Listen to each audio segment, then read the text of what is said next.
Chairman yields. Anyone else wish to be recognized? Mr. Graves? Thank you, Mr. Chairman.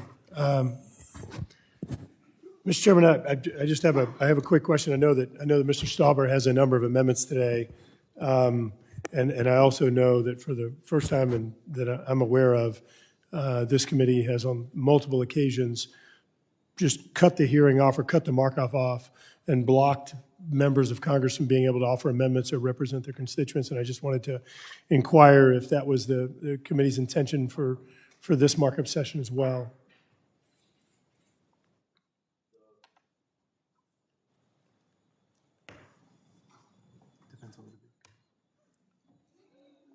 Depends on the clock.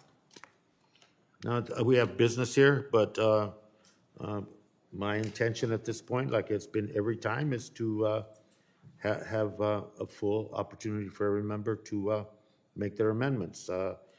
It would be a courtesy, Mr. Graves, if your amendments would come in when everybody else's amendments come in, not 40 minutes before the meeting's supposed to start, but that's a prerogative that's extended to you. We merely ask for the courtesy. But no, I intend to hear what we can. What I'd say about the clock is that I would like to finish the business of this committee today. Thank you. Mr. Chairman, I'm looking at the last 2 weeks, like many folks I've spent going around our district and just talking to people at home. And today we're marking up Boundary Waters, we're marking up a ski area fee, retention, Udall Trust Fund, Delaware Gap Recreation, to install a plaque at a park. I got to tell you, Mr. Chairman, not one single constituent has brought up any of these issues. What I've heard over and over and over again is the fact that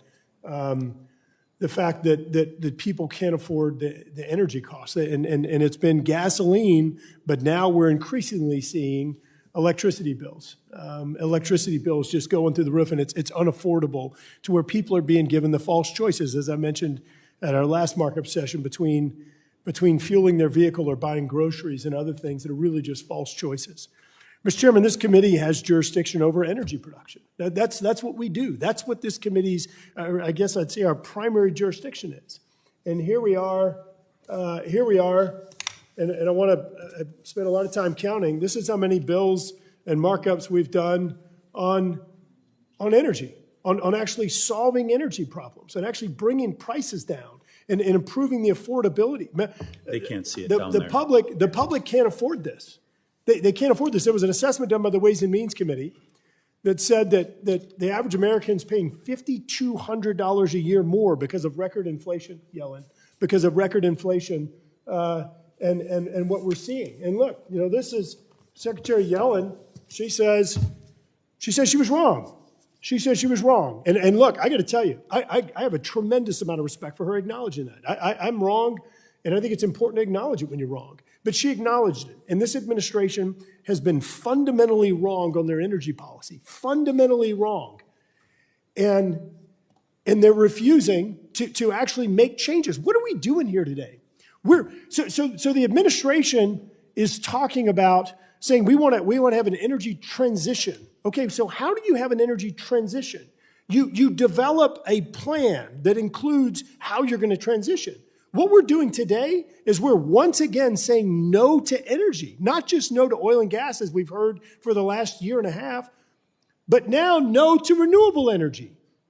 And as my colleagues have noted very eloquently, all this is doing is trading what was our dependence on Russia, which was boneheaded, to now becoming dependent upon China for critical minerals. When are we going to learn that no isn't an energy strategy, no isn't an energy policy, and turning to countries that are clearly our adversaries or don't have our interest? That is not in the best interest of America, who we took an oath to defend, to represent, and just thinking about the respect of all of the people that have given it all for us, that have given it all so we can have this great country. And so what's the president doing right now? The president right now, he's not going to Louisiana or Oklahoma or Montana or Texas. Where's he going? He's going to Saudi Arabia. I mean, look. You see that one? I mean, look, I can't sum this up any better than right here. I mean, look at this. Like, this sums it up. This absolutely just sums up what's going on. We're going to Saudi Arabia and asking for things we have in America. Mr. Chairman, this is just fundamentally flawed, that what we're doing right now. We have an opportunity to solve this problem for Americans, and I urge that we exercise this committee's responsibility and authority and do it.